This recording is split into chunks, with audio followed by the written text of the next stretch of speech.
Well, hey there. I'm so happy to welcome you to summer. It's summertime, and when I think of the summer, I think about watermelon, such a special summertime treat. Well, did you know you can make watermelon curd?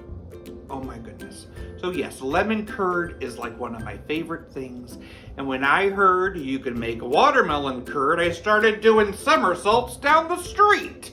And now I'm gonna show you how to make this special treat. We're gonna start with like half of a cut up watermelon that we just put in the blender and blend it for 10 seconds. And I'm gonna pour that through a sieve.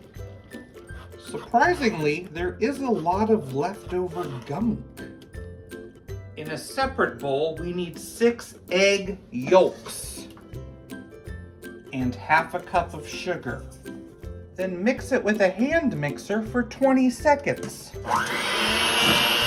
I'm adding half a stick of butter. It's to room temperature now. And then I'm gonna mix that for 10 seconds.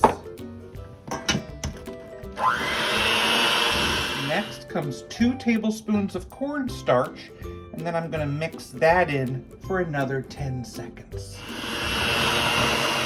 Now I'm gonna add in the watermelon juice to that. Grab a manual whisk and whisk it together for 30 seconds. Pour that into a saucepan. It does look lumpy, and that's okay and expected. I'm gonna add a tablespoon of lemon juice next. Put it on a medium-high heat and stir it continuously for 10 minutes. And after 10 minutes, it'll thicken into this gravy. That means it's ready for canning.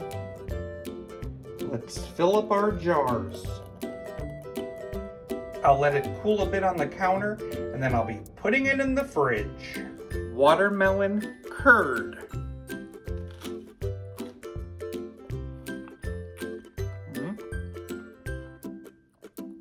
It's very melony and refreshing. What do you call a dog that herds watermelons? Melancholy.